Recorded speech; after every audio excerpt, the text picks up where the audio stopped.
The Liberals have gained another MP from the Conservatives, putting the governing party just one seat shy of a majority. So let's give a warm welcome to our newest member of the Liberal Party, Michael Maw. Greater Toronto Area MP Michael Maw raised the Liberals' seat count when he crossed the floor from the Conservatives on Thursday night. It was an unexpected move, as Maw was seen at the Conservative Christmas party just the night before and voted with his former party just hours before that announcement was made. It's the second Conservative MP to cross the floor and third to leave the Conservative Party since November. Joining me in studio now to talk about all of that and more, the leader of the official opposition and Conservative leader, Pierre Poilievre. Nice to see you, Mr. Poilievre. Good to be with you. Thanks for making the time. I want to start with what happened in Australia overnight. At least 11 people killed at a Hanukkah event on Bondi Beach. And just for your thoughts on that, sir. Well, our condolences for the families. This is another act of anti-Semitic evil and terrorism that have become all too common. This is what happens when we allow hate, terrorism, anti-Semitism to be normalized. We in Canada have to reflect on the fact that there have been rampaging anti-Semitic riots on our streets, fire bombings of children's schools and of Jewish synagogues. It is absolutely unacceptable. We must destroy this terrorism, stand up against anti-Semitism, and make Canada and hopefully the world a safe place for people to wear their mezuzahs, to put their mezuzahs on their doors, to wear their Stars of David and their kippahs, and to be proud Jews. So I'm thinking of all of my Jewish friends and neighbors this Hanukkah. Okay, move on to some politics now. And I want to talk politics and a bit of policy as well. Right. But let's start with what happened last week. You've now lost 2 MPs to the Liberal Party. Both have pointed to your leadership as issues. Michael Maw saying that he was more interested in unity than division. Is this a problem of your leadership at this point? No, it's a problem of Mark Carney's leadership that after Canadians clearly rejected a costly Liberal majority because they knew it would mean higher grocery prices and higher food costs, he is trying to manipulate his way through backroom deals to get that majority. He's allowed to do this, though, right? Floor crossing is allowed. You've benefited from it. But he's trying to take a majority, a costly majority, that would drive up the cost of living and enrich Liberal elites, of course, but not through democratic means. My message to Mark Carney is that if you want a costly majority government to drive up taxes and deficits, then you have to go to the Canadian people and have them vote for it, not do it by dirty backroom deals. I mean, I know you don't like it, and we can talk about the merits of floor crossing and whether it should be allowed, but it is allowed. This is something that is allowed to happen. So back to my question, is this a sign of a weakness in your leadership that 2 members of your caucus have left? No, it's a sign of backroom dealings that will drive up the cost of living. And don't take my word for it, take Mr. Maw's word. This is what he said just a few weeks ago. We are in a shameful situation in this country where over 2 million Canadians are visiting food banks every month. At the end of every month, paychecks are not going far enough. Why is that? I'm quoting. Yeah. The Liberals want to deflect and blame this solely on the trade deficit. However, there's a simple economic fact.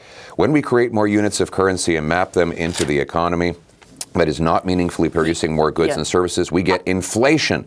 As a case in point, in the last 5 years, I'll just finish up his quote. Yeah. In the last 5 years, grocery prices have risen more than 20%. He blames that on Mark Carney's deficit, and that was only a few weeks ago. So it's possible he didn't write that, though, as we know. Many of your MPs, are given talking. They were his words. They were his words. Okay, so you know what he was right in when he said that, and it was, but he. What are you doing now? What are you doing now to make sure other caucus members don't leave? What are you saying to them? Affordability. Canadians cannot afford grocery prices because of Carney's hidden Liberal taxes on food. What unites all Conservatives is the belief that you should be able to have a full bank account, a full fridge, and a full stomach all at the same time, something that's not possible after 10 years of Liberals. We were talking to Minister Champagne about that, and a gentleman who's using a food bank, because you're right, they are at record highs. But obviously there are some people who believe that Mark Carney has the solutions to those problems. Well, he is the one who's causing the problems. He's bringing in an industrial carbon tax on farm equipment and on fertilizer that drives up food prices, a food packaging tax that adds about $1 billion to grocery bills across the country, a new fuel tax that will be 7 cents a liter next year on farmers, on truckers who bring us our food, And then, of course, there's a $78 billion deficit, twice the size of Trudeau's, which is causing inflation, as Mr. Ma rightly pointed out.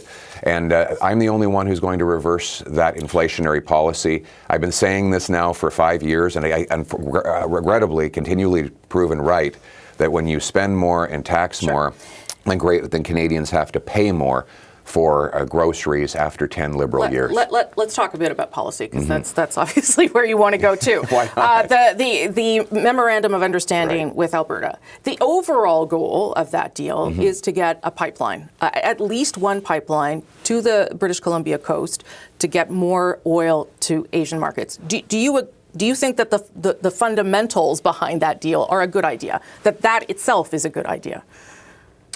A pipeline to the Pacific? Well, that part of the deal that the Prime Minister has put on the table with the Alberta Premier makes sense. Yes, obviously. That's why I put forward a motion in favor of that pipeline. But Mark Carney doesn't think it's a good idea. He voted against his own promised pipeline. Well, he did that because it didn't have the industrial carbon price in it, as you know. You make a very good point. Yes. Mark If you Carney, had put the whole MOU on the table to vote against, it probably would have worked out better for you in that instance. But then I would be voting for a costly carbon tax, as you point out, a tax on food, because when you tax the farm equipment and fertilizer, you tax the food. A tax on homes, because when you tax cement, glass, concrete, wood, and other things. But the Premier of Alberta is comfortable with industrial carbon pricing. If I could, you asked me why I didn't put it in, because I am against carbon taxes, period. Now, let's talk about the amazing and brilliant Premier of Alberta, who said just the other day when she was endorsing my leadership that I would not have forced a carbon tax on her. And if I were Prime Minister right now, we'd be well on the way to planning a pipeline, something that is not happening under the current Liberal government. Now, let's be clear about Mark Carney. He is a counterfeit. He's pretending to adopt my policies because he knows they're popular, but he's quietly working against them. He's told his Liberal caucus... You don't believe that he actually wants a pipeline? Because the Alberta Premier believes that. I do believe what he voted against, which was the pipeline. And Mark, let's take a look at the history here. What you have to believe to trust Mark Carney on this. His party killed this pipeline in a November of 2016 cabinet decision. Mark Carney endorsed that decision to kill the pipeline. I don't believe that Mark Carney has changed from the things that he wrote for 10 years and that his party did for 10 years, which is to block pipelines and try to keep oil and gas in the ground. Then why does Danielle Smith believe him?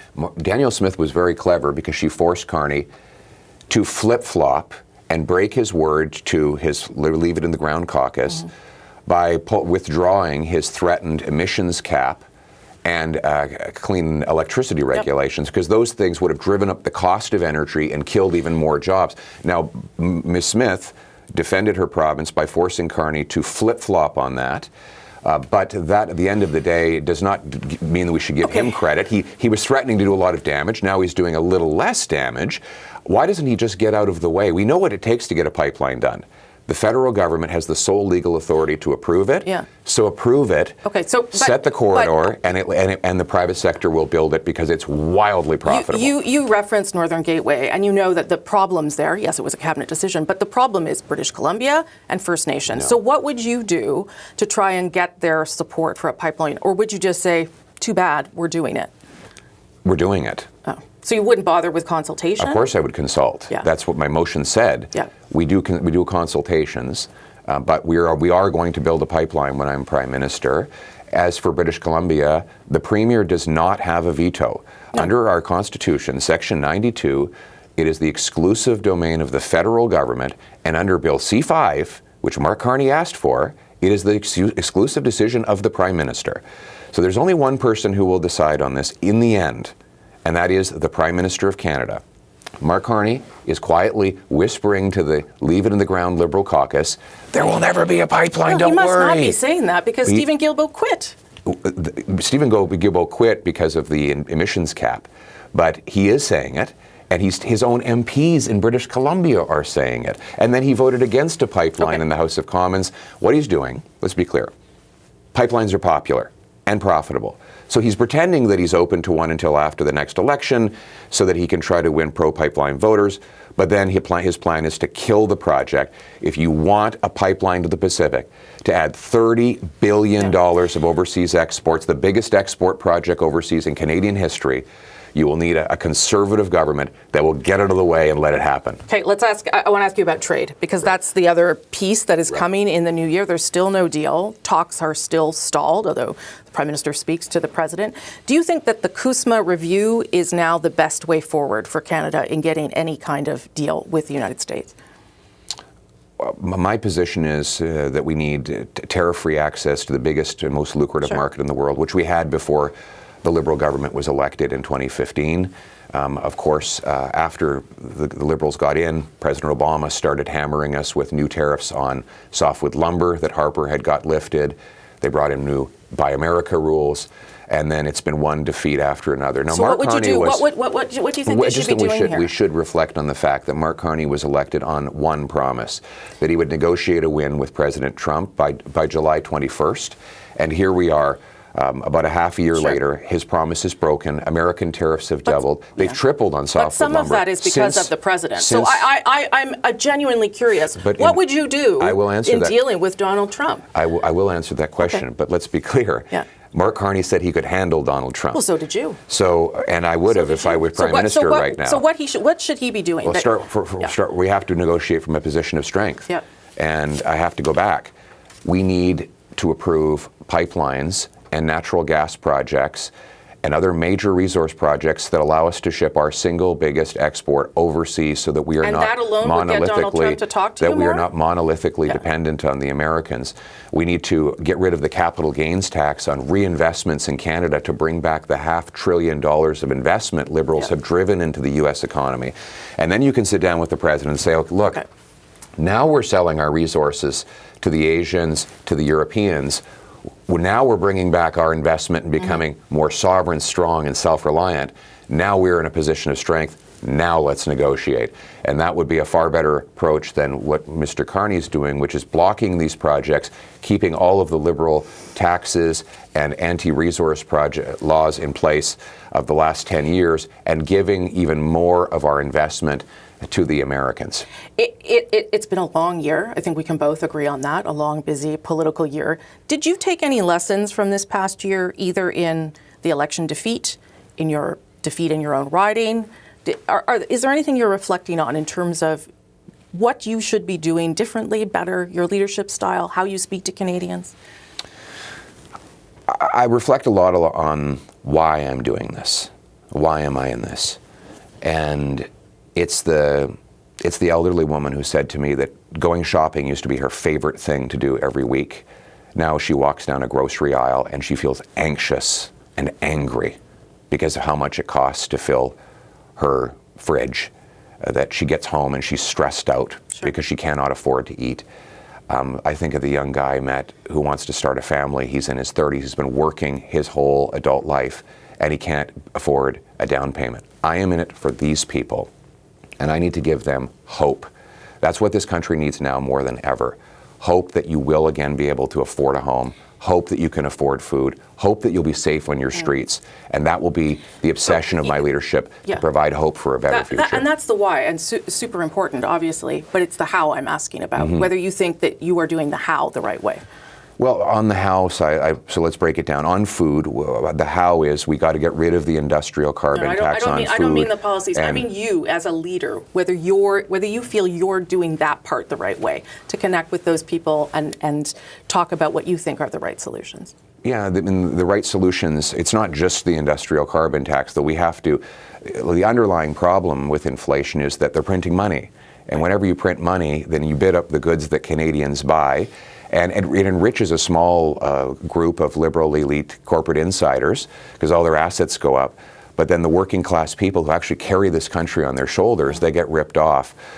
And so we need to stop the money printing, get our budget back into balance, cut the bureaucracy, consultants, corporate welfare, foreign aid, handouts to phony refugees, cut that all off, because then you can bring down the deficits, the inflation, and the taxes, and then that young person I met will be able to afford a down payment, and that wonderful grandmother will be able to once again enjoy her visit to the grocery store because she can afford groceries.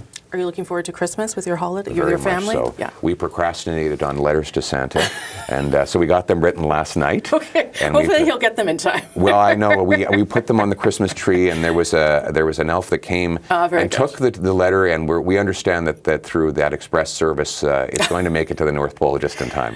Nice of you to come back. Happy holidays, Merry Christmas. Appreciate Many it very blessings. much. Merry Christmas to you. Thank you very much. That's Pierre Poilievre, leader of the official opposition and Conservative leader, of course.